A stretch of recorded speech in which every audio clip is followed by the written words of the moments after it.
الحمد لله الذي له ما في السماوات وما في الأرض وله الحمد في الآخرة وهو الحكيم الخبير يعلم ما يلج في الأرض وما يخرج منها وما ينزل من السماء وما يعرج فيها وهو الرحيم الغفور. وقال الذين كفروا لا تأتينا الساعة قل بلى وربي لتأتينكم عالم الغيب لا يعزب عنه مثقال ذرة في السماوات ولا في الأرض ولا أصغر من ذلك ولا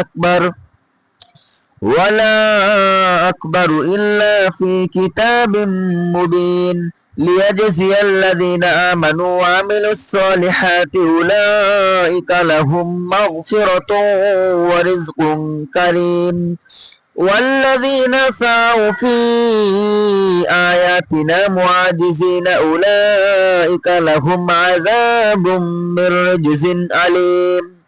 ويرى الذين أوتوا العلم الذي أنزل إليك من ربك هو الحق ويهدي إلى صراط العزيز الحميد.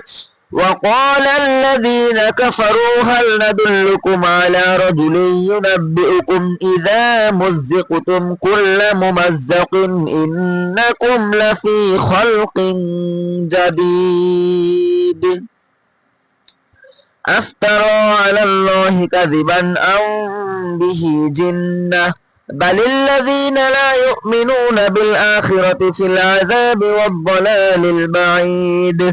أفلم يروا إلى ما بين أيديهم وما خلفهم من السماء والأرض إن نشأ نخسف بهم الأرض أو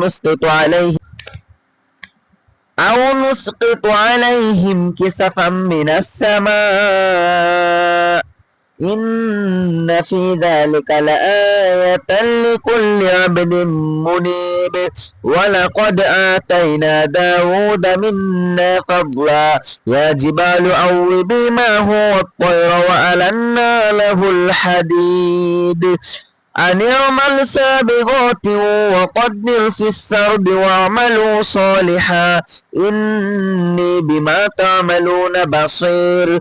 ولسليمان الريح غدوها شهر ورواحها شهر وأسلنا له عين القطر ومن الجن من يعمل بين يديه بإذن ربه ومن يزغ منهم عن أمرنا نذقه من عذاب السعير. يعملون له ما يشاء من محارب وتماثيل وجفان كالجواب وقدور الراسيات يعملوا آل داود شكرا وقليل من عبادي الشكور. فلما قضينا عليه الموت ما دلهم على موته إلا دابة الأرض تأكل من سأته فلما خر تبينت الجن أن لو كانوا يعلمون الغيب ما لبثوا في العذاب المهين.